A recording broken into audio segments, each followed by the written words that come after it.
د کرکټ د یو ورځنۍ او شلو اوورو د تیز لوبې نوي امید لوبغاړی په هر زمان د کاټلنګ انځرګي کلی اوسیدونکو دی. دا کلی د شکرې بابا د هغه غره په لمن کې پروت دی چې د مسکیدونکي بودا یا سمایلینګ بودا مجسمه ترې وتې وه. په هر زمان کې په نړۍ او هیواد کې د کرکټ مینوال د پاکستان په اوپننګ ډاډمن کړي دي نو په خپل کلی او خاندان کې د وګړو سرونه د افتخار اوچت کړي دي. د په هر زمان پلار په ګریګل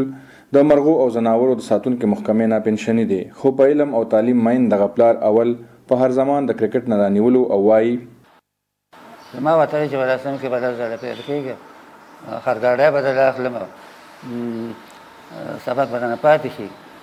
خو هغه د کرکټ سره عشق و تر دونه مینه وه چې بس چېرته به کرکټ نو دی به زه زه ورته کارېدم را کارېدم چې هلکه سبق بدنه پاتې شي بیا به څه کوه.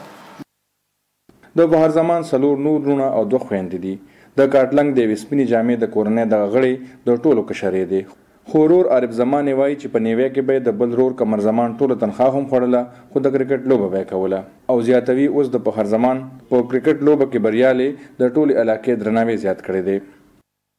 علاقې خلک ډېر زیات خوشحاله دي ټول کاټلنګ موبایل موږ ګورو فیسبوک وغیره که نه نو هر سړي ورکړي او فخر کاټلنګ او پرون پکې یو ورکړي وي ملنګ کو ملنګ بنا دیا ہے نا لکه دا یو مینه ده که نه د خلکو او پرون لړو ډېر هلته مزېدار سکرین لګولی که نه دا دغې وجې که نه مخکې چې ته اډه کې سکرین داسې نه دی لګېدلی. حضرت علي د بهر زمان په نږدې ملګرو کې دی. دوی به د کاټلنګ په لویو کلو شموزو بابوزو کوی برمول او میاخان سنګاو کې یو ځای کرکټو او ټورنمنټونو له ګرځېدل. دی وایي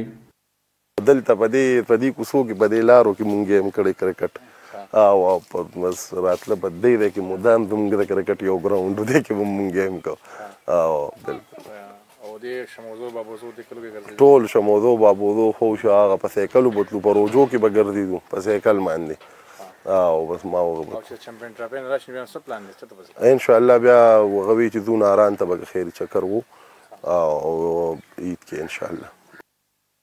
په هر زمان د خپل خوی حاصلت لوجې په خپل گاوند کې هم ډیر یادېږي او بیا د وړاندې نه په کاټلنګ کې د کرکټ د زده کړې یو اکیډمي جوړه کړې ده چې دا وخت پکې څلور شپېته د کم عمر لوبغاړي زده کړې کوي. د کیمرامین هاشم علي سره حمید الله وایس اف امریکا ډیو ریډیو ټلویزیون کاټلنګ.